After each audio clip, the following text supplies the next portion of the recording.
Wake that ass up. Early in the morning. The Breakfast Club. Morning, everybody. It's DJ NV, Jess Hilarious, Charlamagne the Guy. We are the Breakfast Club. Let's get in some front page news. Good morning, Morgan. Good morning, y'all. Happy Friday. We Peace, made it Morgan. to the weekend. What's that? Yes.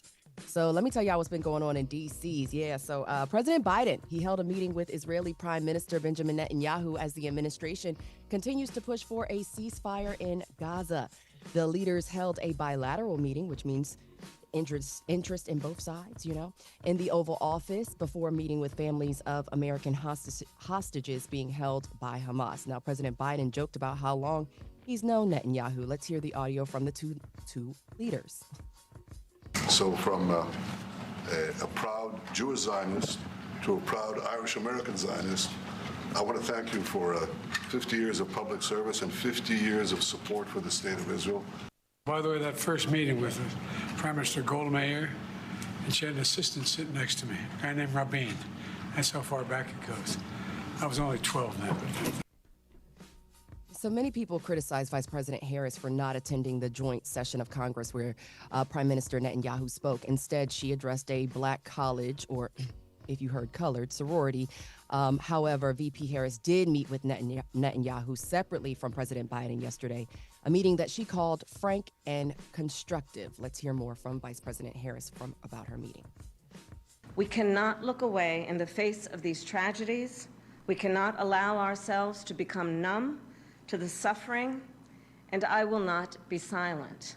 I have met with the families of these American hostages multiple times now, and I've told them each time they are not alone, and I stand with them. Question, right? Why do weapons continue to go from the U.S. to Israel if they are pushing for a ceasefire resolution? Like, if you really want a ceasefire, just stop funding the fire and providing the fire for the fire. Stop sending ammunition, stop sending weapons, stop sending money. I agree. That would be a start, right? Mm-hmm. It would definitely be a start. However, Israel is our ally. So there is something in the paperwork. Now, Vice President Harris says she and Biden are working daily to bring home those U.S. hostages in Gaza, adding that there has been hopeful movement in ceasefire talks. Now, Netanyahu and Biden, I said that already. No, Biden did praise, Netanyahu praised Biden for his decades of public service and support to Israel as the meeting comes just days after Biden, of course, bowed out from the 2024 presidential election. In other news, VP Harris says she is ready to debate former President Donald Trump. Now, on Thursday, Harris told reporters she agreed to a debate with Trump at the pre-scheduled date on September 10th with ABC. She said Trump had previously agreed to that date with Biden, but is now backpedaling and added that voters deserve to see split screen that exists in this race on a debate stage. Now, this again, since announcing that Biden was stepping down. Now, Trump has suggested he may not want to go through with the debate if it's hosted by ABC. Instead, he'd rather have his debate hosted by Fox News. Now, Trump campaign's communication director, Stephen Chung, said in a statement that it would be inappropriate to schedule things with Harris because the Democrats could very well change their minds, citing that the DNC has not officially happened and they have not declared Harris the official nominee. Well, the DNC didn't happen at the last debate. Like, the DNC hadn't officially happened at the last debate either. He don't want that smoke. Look, don't prepare if you want to, okay? Yeah, He don't want that smoke. Donald Trump don't want those problems. You know what I mean? think- like in no way, shape, or form. I don't think that it should be a choice. I don't think, like, as a presidential candidate, you should just be like, nah, I ain't gonna do it unless it's something like you're sick or something like comes up like that. I don't think you should do that. For the 'Cause go ahead, Jeff. what? No, for real, what? No, I was gonna say go ahead, Morgan.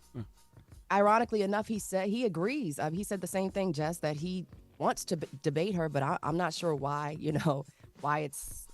He's it's terrified You don't want because that smoke. for the first time in my life, I saw a debate change literally the whole trajectory of a campaign. Yep. Right, with Biden and Trump. It would be the same thing in this situation. If you get 51 plus million people watching Kamala Harris versus Donald Trump, the contrast is going to be clear because now Trump is the old. He's literally He's the the oldest oldest, person yeah. to ever run for president. So now he's that, right? And then she's just going to wash him. Yeah, I mean, And it's if they clear. keep it the same way where it's no audience and it's just them talking, Yes. oh my God. Yeah, she's gonna watch him. But that's what we please. said about Biden's team. We said Biden's team should have never let him do that. And Trump seemed smart enough to be like, learning from Biden's mistakes. Nah, B, you don't want to do that. That's right. You learn from Biden's mistakes. That's right. All right. But he always running his mouth and he want that smoke, so go out there and debate her. It's easier to do that on social media. It's hard to do that when somebody's in front of you. Yes, sir. All right. All Well, right. that is front page news. We'll see you next hour, Morgan. All right. Everybody else, get it off your chest. 800-585-1051. If you need to vent, phone lines are wide open. Call us up right now. It's Friday. Damn it! It's The Breakfast Club. Good morning. Wake that ass up. Early in the morning. The Breakfast Club. Morning, everybody. It's DJ NV, Jess Hilarious, Charlamagne the Guy. We are The Breakfast Club. Let's get back in some front page news. Good morning, Morgan. Good morning. Yeah, so in case you missed it, this is kind of breaking right now. Former President Barack Obama and former First Lady Michelle Obama, they are endorsing Vice President Kamala Harris in her Democratic race for president. A video was released this morning showing Vice President Harris speaking on the phone with both of them. Let's hear the audio from that call. Kamala. Hello. Hi. Hey there. Oh, hi. You're both together. Oh, it's good to hear you both. I can't have this phone call without saying to my girl Kamala, I am proud of you. This is going to be historic. We called to say Michelle and I couldn't be prouder to endorse you and to do everything we can to get you through this election and into the Oval Office. Oh, my goodness. Michelle, Barack, this means so much to me. I am looking forward to doing this with the two of you, Doug and I both, and getting out there, being on the road. But most of all, I just want to tell you the words you have spoken and the friendship that you have given over all these years mean more than I can express. So thank you both. It means so much. And we're going to have some fun with this too, aren't we? I'm sure the Obamas will be out there, on the campaign trail with her more. That was a very lackluster endorsement, though, because, we've been waiting a week to hear President Obama's endorsement, and I want to hear why the Obamas are endorsing her, right? Like, President Obama usually writes these very eloquent letters, and these eloquent statements. I want to hear why he's endorsing Vice President Kamala Harris. I'm sure he will. That was just a phone call, but I'm sure he will. I'm sure. But he do know something. everybody paying attention to that, and they've been waiting on him. He's actually the last person. Everybody else has already endorsed him. Endorsed her. Yeah, he was Probably why he waiting. Like he's like, all right, I'm gonna do this. So give me something. All eyes on me. You can't give He it to you all called her. at once, baby. Yeah, y'all will make excuses for people that y'all like, Yes. but Yes, we I will. mean, I want more. Exactly. You know? You do the same. Yeah, thing I for do, but people I'm that honest you about like. it. But I wanted more out of that endorsement. I want to know why. That's all. I want to know why. He'll let us know. Kamala. Why did you endorse her? That's what I want to know. Okay, so in a joint statement announcing the endorsement, the Obama said there's no doubt in our mind that Kamala Harris has exactly what it takes to win this election and deliver for the American people. So I'm, like you said, maybe, within the coming days, maybe we'll explain why. Switching gears a little bit, the former President Donald Trump, he's weighing in on the pro-Palestinian demonstrators who burned American flags during protests in Washington, D.C. this week. Now, thousands of demonstrators marched in Washington to protest Israeli Prime Minister Benjamin Netanyahu's speech and the fact that he's just here his speech to a joint meeting of Congress. Now, former President Donald Trump told Fox News that there should be consequences for such actions as burning a flag. Let's hear more from Trump on. Rarely have we seen anything like this, and I think you should get a 1-year jail sentence if you do anything to desecrate the American flag. Now, people will say, oh, it's unconstitutional. Those are stupid people. All over the world, Putin and President Xi of China, all over the world, they're watching this. Kim Jong-un, he looks at us like we're a bunch of babies. They see that wouldn't happen in their countries. It's impossible for that to happen in their country. I will never understand how somebody like Donald Trump can say anything about anything being unconstitutional or anything being unpatriotic when he led an attempted coup of this country to overthrow the results of an election. And he said we should terminate the Constitution in order to overthrow the results of an election. What's more unpatriotic than that? I don't know, but there's some other ways to, I would say, obviously burning the flag is the worst way to desecrate the flag, but there's some other ways to dishonor the flag, wearing it, changing the colors. So anyways, I won't get too much into that, but yeah, you can look it up and you already know who's doing those things. So other lawmakers on the other side of the aisle do agree though, and they are condemning the pro-Palestinian protesters who burn American flags and also deface property blocks away from the U.S. Capitol. Now, House Minority Leader Hakeem Jeffries said anyone engaging in that sort of conduct should be held accountable. Let's hear more from Jeffries. Acceptable.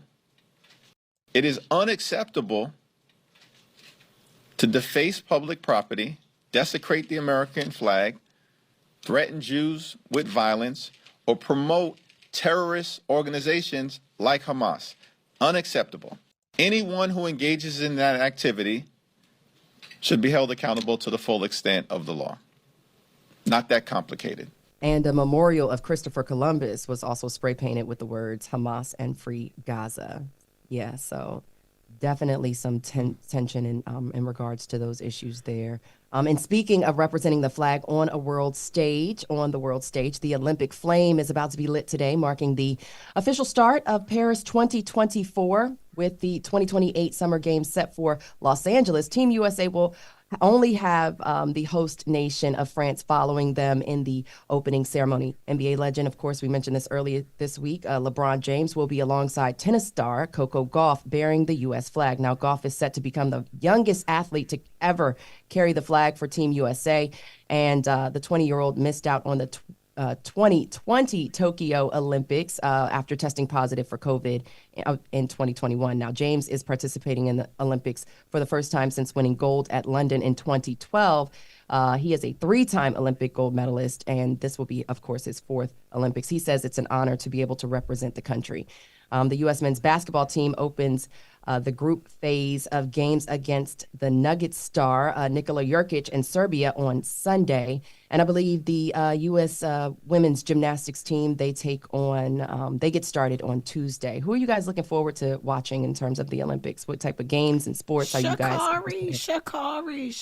Track and field. Yeah, track and field I love gymnastics. I love the basketball, of course. Only the sports I know. But I love the cool stuff. Like they just have all type of cool sports that you never think are real sports. Like they be underwater, water polo, water polo, and all types of crazy stuff. Yeah, I'm not watching none of that. I watch all that Salute stuff. to all of them athletes, but I'm not watching that. I watch basketball, track and field, and gymnastics. It's interesting. I watch it up. I love when the Olympics are on TV. And I like fencing.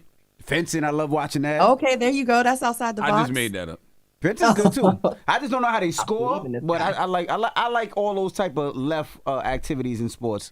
It's fun to watch. Good deal. As soon as they get Uno up in there. Uno, that'd be fire. What? A Uno tournament at the Olympics? Excuse me? It's not a sport. It's not a sport, guys. Can you stack the cars? I need to know the rules. All right, y'all. That's your front page news. I'm Morgan Wood. You can follow me on socials at Morgan Media. And for more news coverage, be sure to follow at Black Information Network and check us out at BINnews.com. Peace, Morgan. Thank you, Morgan. Wake that ass up. Early in the morning. The Breakfast Club.